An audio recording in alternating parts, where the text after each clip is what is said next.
Scooty वाली बहू। रचना पूरे कानपुर में अपनी स्कूटी लेकर दौड़ती भागती। वो छोटे छोटे काम के लिए भी स्कूटी निकाल लेती। अरे क्या है रचना, बगल वाली दुकान तक ही तो जाना है।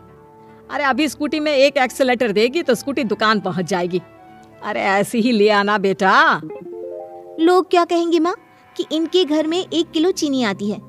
समझो माँ, मैं धीरे से चीनी लेकर डिक्की में रख लूंगी और घर के अंदर दे दूंगी, किसी को पता भी नहीं चलेगा। देख बेटा, वो तो पापा की तनख्वाह देर से आ रही है तभी, नहीं तो हम एक ही बार में राशन भर लेते हैं ना। वैसे भी रचना, हम किसी को दिखाने के लिए तो नहीं जीते हैं।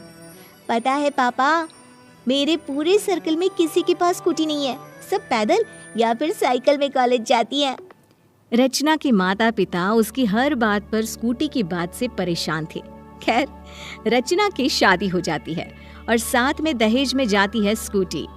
शादी के बाद पति राघव कहता है, रचना तैयार हो जाओ, शादी के बाद पहली बार हम दोनों मंदिर जा रहे हैं। वो क्या है ना, मोहल्ला देखेगा कि नई नई दुल्हन जा रही है।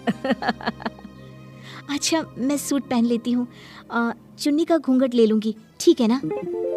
अरे देख बहू, ये पुराने जमाने के रीति रिवाज यहाँ नहीं चलेंगे। बेटी है, बेटी की तरह बाहर निकल। किसी की बहू सर पर पल्ला नहीं लेती तो मेरी बहू क्यों ले? अरे वाह, ये तो बहुत ही अच्छी बात है। फिर तो राघव, मैं अभी तैयार होकर आई। और हाँ, मैं बाइक निकालता हूँ गली से बाहर। बाइक? अरे बाइक क्यों, मेरी स्कूटी है ना, गली से बिठाकर निकालती हूँ मैं, देखना सर्र करके। अरे नहीं नहीं रचना, कैसी बात कर रही हो, सबके सामने मैं कैसे वो। अरे बस करो ना, देखो माँ ने अभी अभी तो कहा बेटी की तरह रहना। मायके में तो समझ लो मैं 10 कदम भी नहीं चलती थी, फिर कैसे सोच लिया आपने कि मैं गली के बाहर निकल जाऊंगी, वो भी पैदल। बस अब क्या था, नई नई बहू पति को स्कूटी में पीछे बिठाकर स्कूटी से बाहर निकलती है कि पड़ोसन बोल पड़ती है। अरे देखो देखो, पिच्चू की अम्मा का लड़का कैसे मेहरारू के पीछे बैठकर जा रहा है। अरे ना शर्म ना लिहाज रह गया है। कानपुर का अपना मोहल्ला तो दिल्ली का कनॉट प्लेस लग रहा है।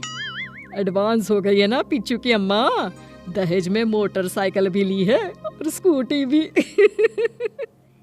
स्कूटी तो बहू ऐसे चला रही है जैसे कि हवाई जहाज। राघव समझता तो है कि उन लोगों के मोहल्ले में जहाँ बहू सर पर पल्ला लेकर निकलती है, वहाँ ऐसे बीवी के पीछे बैठकर वो निकलेगा तो लोग तो उसके बारे में बातें करेंगे ही। लेकिन देखो ना, कितना अच्छा लग रहा है।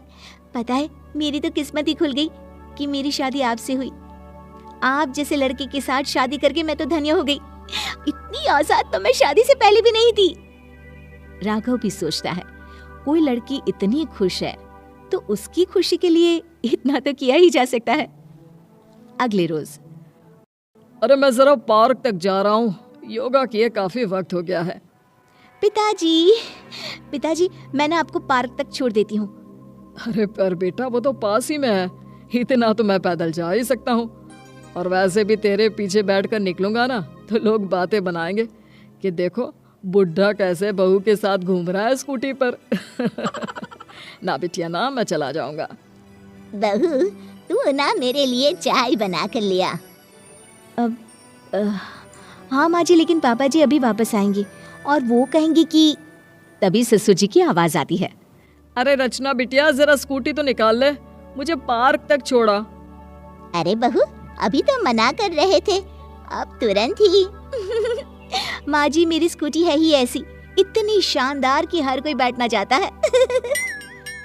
अरे बता ना, क्या हो गया?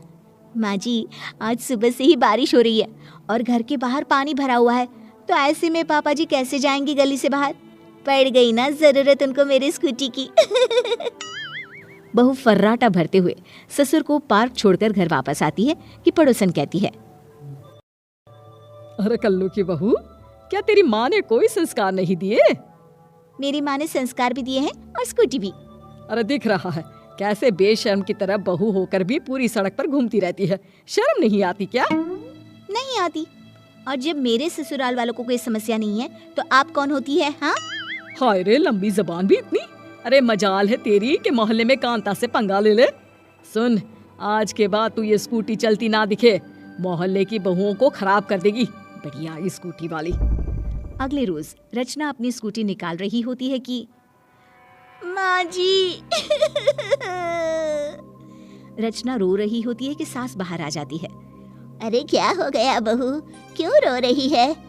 माँ जी, किसी ने मेरी स्कूटी का टायर पंचर कर दिया, उसका शीशा तोड़ दिया और देखिए कैसे पूरी स्कूटी में स्क्रैच लगा दिया है।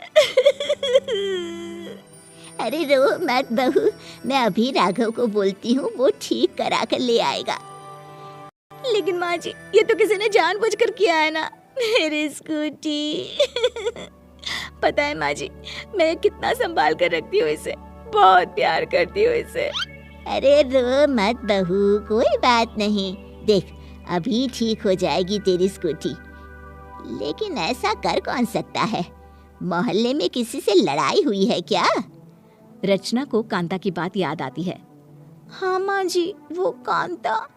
हे भगवान, उससे कोई जवाब तो नहीं दिया ना तूने? बड़ी ही तेज महिला है, उससे कभी जबान मत लड़ाना। जबान? माँ जी, मैंने तो उसे ठीक कर दिया। तभी वहाँ राघव आ जाता है। हाँ, और उसने तुम्हारी स्कूटी बिगाड़ दी।